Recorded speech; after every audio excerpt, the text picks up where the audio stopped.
शेतकरी बंधूंनो नमस्कार। आता आलं जे आहे शेवटच्या टप्प्यात चालू आहे फुगवणीसाठी। आपण पाहिलंय की बऱ्याच ठिकाणी आता आलं प्लॉट आता आम्ही पाहणी चालू आहे। बऱ्याच ठिकाणी जे शेतकऱ्यांना आपण गायडन्स करतोय फुगवणीसाठी का आपण कंदवाडीसाठी कोणतं द्यायचंय, फुगवणीसाठी कोणतं द्यायचंय, वजनवाढीसाठी कोणतं द्यायचंय।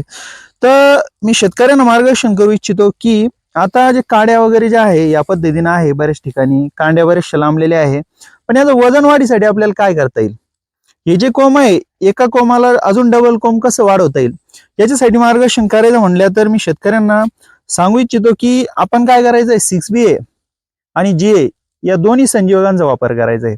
तर आपण 6BA घ्यायला गेलं तर 4 ग्रॅम सॉल्व्हंट मध्ये घ्यायचंय, ते स्पेशल सेपरेट सोडायचंय 4 ग्रॅम एकरी, आणि GA ते जिब्रेलिक 12.5 ग्रॅमची जी पुडी आहे ती प्रोजिब म्हणून, तर ती एकरी 12.5 ग्रॅम सोडायची। त्याने करून काय होईल, या कांड्यांची संख्या वगैरे चांगली वाढेल, कांड्यांमध्ये जे लांबी आहे ती सुद्धा वाढेल, जी कोंब आहे ते सुद्धा लांबतील। आणि त्यानंतर वजनवाढीसाठी आणि तुम्हाला फुगवण दिसली पाहिजे त्यासाठी काय करायचंय, चांगले फॉस्फरस आणि पोटॅश असलेले खत घ्यायचे। त्यामध्ये आपण 42-47 सुद्धा घेऊ शकतो, 040-37 हे खत घेऊ शकतो, 048-47 हे खत घेऊ शकतो, 55-09 हे सुद्धा खत घेऊ शकतो आपण फुगवणीसाठी। हे टप्प्याटप्प्याने जर अशा पद्धतीने जर तुम्ही खत जर घेतले, याचं वजन वाढीसाठी जे आहे तुम्हाला उत्पादनामध्ये निश्चितच फायदा होणार आहे। त्यामुळे काळजी घ्यायची। आणि काय झालेलं आहे, पाऊस उघडून आता जवळजवळ महिना होत आला, पण बरेच शेतकऱ्यांनी काय फुगवण्यासाठी खत वगैरे देत आहे, पण जी शेवटच्या टप्प्यातली जी माती लावायची बाकी होती ती माती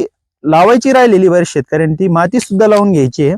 आणि बरेच शेतकऱ्यांना जर समजा त्यांच्या टप्पेवाईज जसं आला असेल तर त्यांना फुगवणीसाठी काय द्यायचं आहे त्याचं मार्गदर्शन घेण्यासाठी तर अडचण येत असेल तर आपल्या सत्यम ॲग्रोला संपर्क करायचा आहे। आणि नवीन नवीन अपडेट्ससाठी आपलं सत्यम ॲग्रोचे कन्नड आहे ते पेज फॉलो करून घ्यायचं आहे।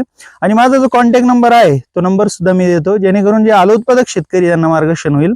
आपलं जे ग्राहक सेवा नंबर आहे 8806 90 90 31 याच्यावर आपण संपर्क करू शकता। धन्यवाद।